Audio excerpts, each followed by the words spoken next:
Today we're going to talk about a sensitive subject, workplace violence. It can be uncomfortable and often difficult to discuss, but this is a topic that you must understand and be willing to address.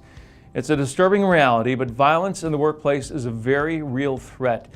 Nearly 2 million American workers report being the victims of workplace violence every year. Welcome to HR Over Coffee, a series from the experts at HR 360 where you'll learn how to effectively hire, manage, and terminate employees.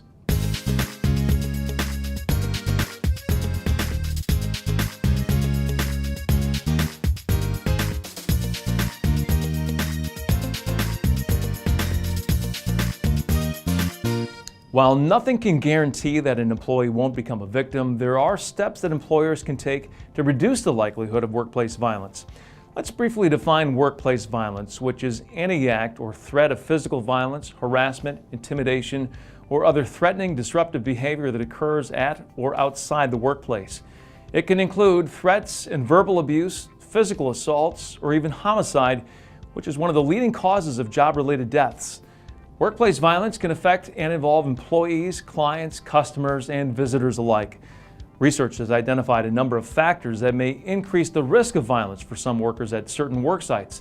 Exchanging money with the public, working with volatile, unstable people, and working in isolated areas all contribute to the potential for violence. So does providing services and care and working where alcohol is served.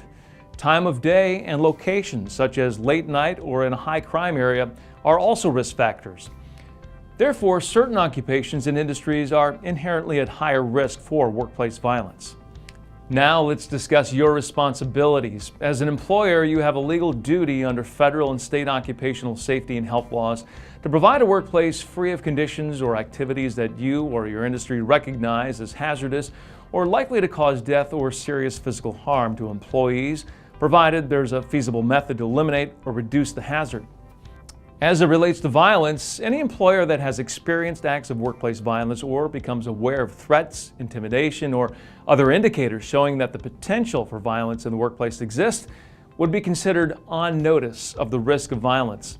Such an employer should implement a workplace violence prevention program to reduce the likelihood of violence occurring.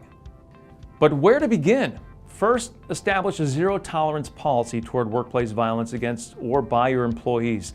This is one of the best precautions you can take. Next, establish a workplace violence prevention program or incorporate the information into an existing accident prevention program, employee handbook, or manual of standard operating procedures. It is critical to ensure that all employees know the policy and understand that all claims of workplace violence will be investigated and remedied promptly. The U.S. Occupational Safety and Health Administration also suggests some concrete steps for protecting employees. First, provide safety education so that workers know what conduct is not acceptable, what to do if they witness or are subjected to workplace violence, and how to protect themselves. Next, secure the workplace. Where appropriate to the business, install video surveillance, extra lighting, and alarm systems, and minimize access by outsiders through identification badges, electronic keys, and guards. Also, provide drop safes to limit the amount of cash on hand. Keep a minimal amount of cash in registers during evenings and late night hours.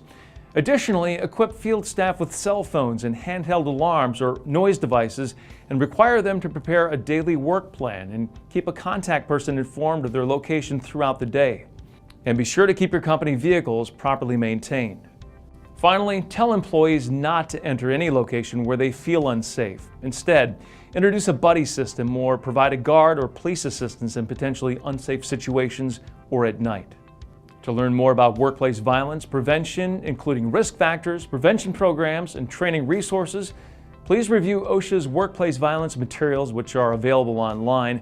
You'll also find specialized guidance for high-risk professions.